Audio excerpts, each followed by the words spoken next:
your mouth. Your eyes are watering and rivers of sweat are trickling down your palms. Your throat is slowly closing. This decision is far too hard to make. You clear your throat and brace yourself as the woman repeats, "Do you like, want fries with that?" We face hundreds of these traumatic decisions daily. For instance, today, when you arrived at this college fair, you were asked to fill out a questionnaire involving your choice of major. Each of you put a check next to undecided. Don't feel discouraged. You aren't alone in your indecision. Many people are horrible at making choices, myself included.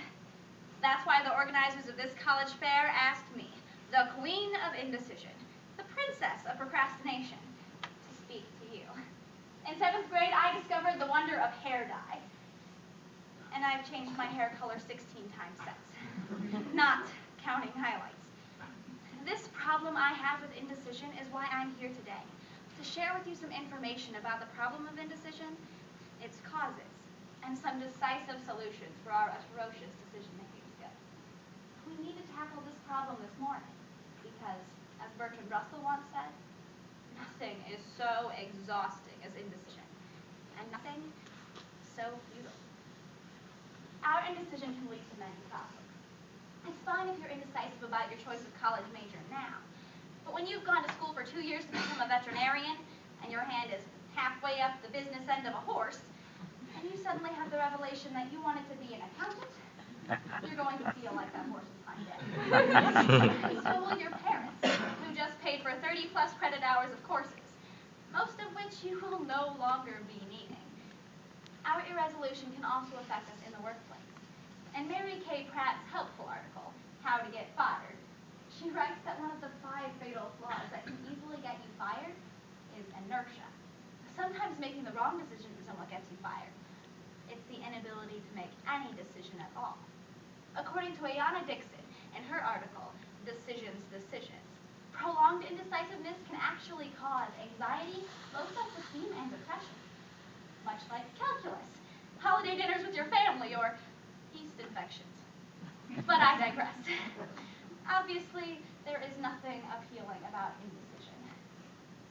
If our indecisiveness makes us paralyzed and unhappy, why do we continually choose to be indecisive? Well, one of the main causes of our indecision is having too many options. Having too many choices intimidates us. For instance, a study published in the New Yorker showed that shoppers who were offered 6 free samples of jam were more apt to actually buy one than shoppers who were offered 24. Advertisers know this. It's called limiting the alternatives. Barry Schwartz writes in his book, The Paradox of Choice, that many of us are maximizers, or people who seek and accept only the best. The maximizers spend their entire lives seeking a perfection that simply doesn't exist. They're also the most prone to pre- and post-decision regret, another common cause of indecision. They fear that they might not make the right choice, so they don't make any decision at all. Often, they regret the choices they did make, believing there were better options that they could have chosen. I believe this is the definition of marriage. Or not. Anywho, we're also more prone to indecision when we're pressured into it, or when we lack knowledge, support, or motivation to choose. Maybe you can't choose a college major because college isn't really where you want to be. Dixon writes that we're moving so fast, and we're driven so much by others' expectations, that we're often not aware of what it is we actually want. Much indecisiveness stems from a conflict between what we want, what we think we should do, and what others expect. This is certainly true when making decisions about college. Since one of the main causes of our indecision is having too many options, we need to first do what advertisers do, and limit our alternatives. First, start by crossing out any options that are clearly not possible.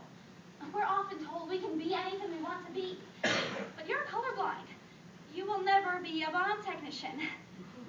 At least I sincerely hope not. And look at me. I'm head-to-toe and can't turn my feet out further than a 45-degree angle. I will never be a prima ballerina. Or a duck. Get over it. Second, make a pros and cons list, and do the math.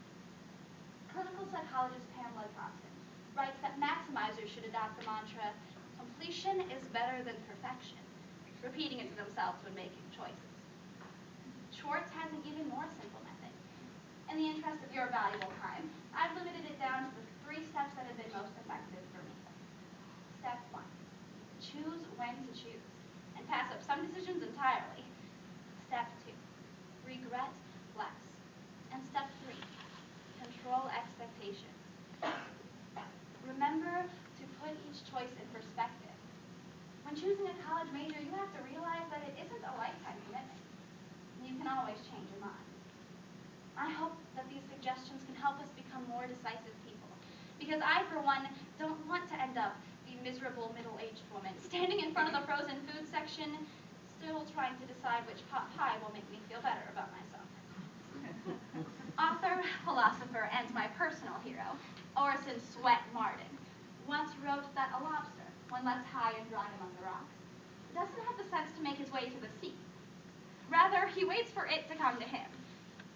When it doesn't, he stays on the rocks and dies. The world is full of human lobsters, of people stranded on the rocks of indecision, waiting for some grand billow of good fortune to set them afloat. Anyone else just picture a half human, half lobster? Just me? All right, but I'm sure you don't want to be one.